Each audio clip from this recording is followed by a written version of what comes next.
सच है कि उन्होंने एक कुछ कमेंट पास किया है ओआईसी मीटिंग के अंदर, जो कि भारत के जम्मू कश्मीर के बारे में, और हमने शार्पली इस पर रिएक्ट किया है।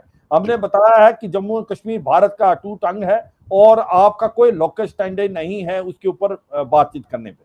और इसका इफेक्ट क्या हुआ है कि जब वो आए हैं तो उनको कोई खास अच्छा रिस्पॉन्स नहीं मिला, बड़ा ल्यूक वार्म रिस्पॉन्स मिला है। और वो सोच रहे थे शायद हो सकता है, क्योंकि फॉरेन मिनिस्टर हैं चीन के, हो सकता है उनकी मुलाकात भारत के प्रधानमंत्री से भी हो, क्योंकि उन्होंने ये कमेंट पास किया जो कि बिल्कुल हमको पसंद नहीं था और भारत ने इसके ऊपर बड़ी सख्त प्रतिक्रिया की। तो ऐसे में भारत के प्रधानमंत्री भी उससे नहीं मिले। नमस्कार दोस्तों, स्वागत है आप सभी का। दोस्तों, जैसा कि आप सभी जानते हैं कि चीन जो है अपने आप को पता नहीं क्या समझ के और आग से खेल रहा है। चीन जो है पाकिस्तान में बैठकर कश्मीर का नाम लेता है और उसके बाद एक्सपेक्ट ये करता है कि इंडिया उसकी रिस्पेक्ट करेगा। तो भैया, ये तो कभी नहीं हो सकता। ठीक है।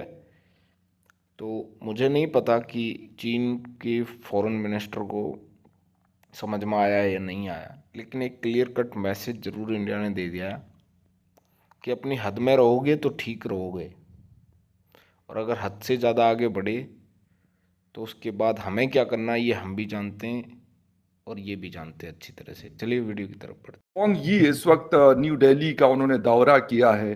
क्या चीजें ऐसी हैं कि 2 साल क्योंकि लंबा अरसा होता है कि इसमें कोई आना जाना नहीं हुआ, लेकिन एकदम से क्या ऐसी चीज हुई कि चाइनीज फॉरेन मिनिस्टर को या चाइनीज हुकूमत को लगा कि we should visit New Delhi? UNGA है या आपका यूएन जनरल असेंबली है, भारत और चीन जो है दोनों एब्सेंट रहे हैं।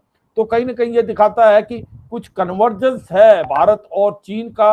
रशिया और यूक्रेन के जो क्लैश चला हुआ है, जो लड़ाई चली हुई है, तो इसको भी ध्यान रख। हुआ क्या है कि रूस को मालूम है कि ब्रिक्स समिट होनी है अक्टूबर नवंबर में, और ब्रिक्स समिट जो है वो बहुत इंपॉर्टेंट है चीन के लिए, क्योंकि चीन जो है चाहता है कि भारत के प्रधानमंत्री उसमें आए। और भारत के प्रधानमंत्री मोदी साहब जब ही आएंगे जब ये बॉर्डर डिस्प्यूट जो चला हुआ है लद्दाख में वो रिजॉल्व हो जाता है। तो ऐसे में वो चाहते हैं कि किसी तरीके से मैटर को डिफ्यूज किया जाए और वो आए, क्योंकि अगर मोदी साहब नहीं जाते हैं तो फिर ब्रिक्स का कोई मतलब नहीं रहता।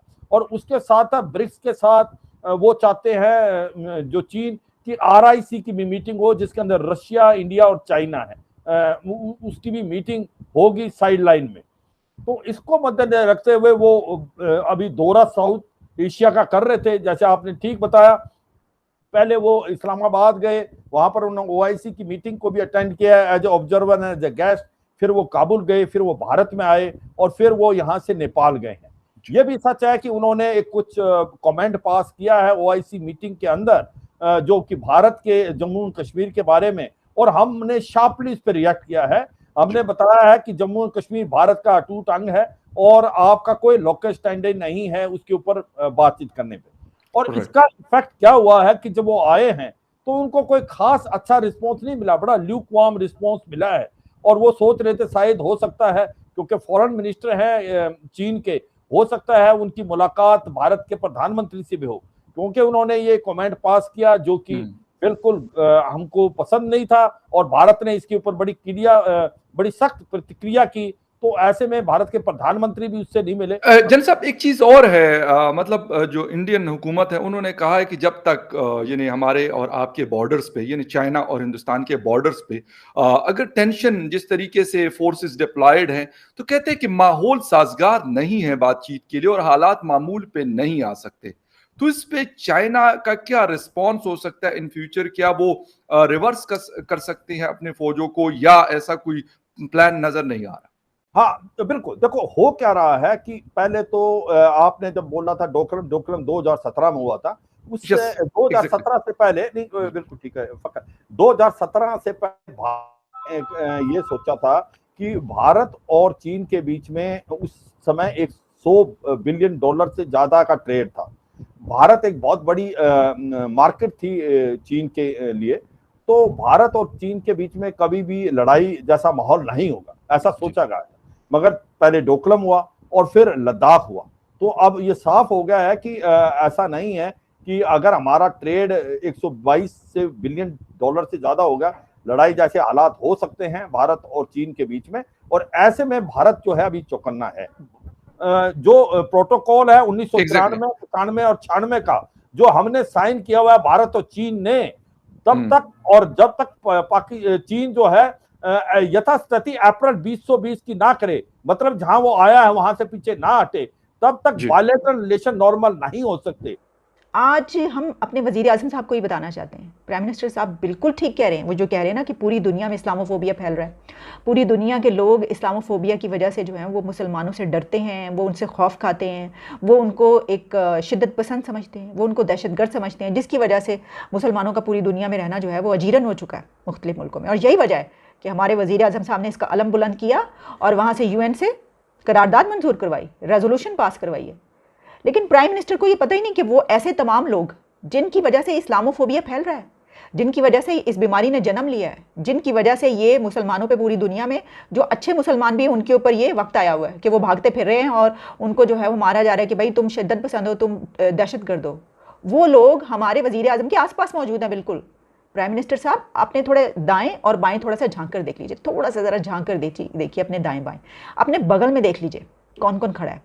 वैसे तो आधे से ज़्यादा कैबिनेट जो है उसके जो ख्यालात हैं शिद्दत पसंदाना, दहशतगर्दाना, उससे इनकार नहीं है, लेकिन अभी हम जिस अजीम शख्सियत की बात कर रहे हैं वो आपके बड़े करीबी हैं। तो हम ये बताना चाहते हैं कि आपके करीब तरीन लोग यानी कि शहरयार आफरीदी जैसे लोग वो लोग हैं जिनकी वजह से दुनिया में इस्लामोफोबिया जन्म ले रहा है, जिनकी वजह से इस्लामोफोबिया बढ़ रहा है। क्योंकि शहरयार आफरीदी कोहाट में एक भरे पूरे मजमे में, यानी एक गैदरिंग है, 100-200 लोग तो छोटी गैदरिंग है, लेकिन 100-200 लोग तो वहाँ पे भी होते हैं जो कोई स्ट्रीट कॉर्नर पे खड़े हो कि आप वो इस तरीके से करते हैं। कोहाट में वो एक जगह पे एक लोगों से खिताब कर रहे थे जिसमें उन्होंने ये कहा बड़े जोश के अंदाज में, उन्होंने वहाँ पे अपनी लैंग्वेज में वो बात कर रहे थे, उस लैंग्वेज में जो वहाँ के लोगों को समझ आए। उन्होंने कहा कि अगर खुदकुशी हराम ना होती तो मैं जिस्म पर बारूद बांध कर पार्लियामेंट में दाखिल हो जाता और जाके पार्लियामेंट को उड़ा देता।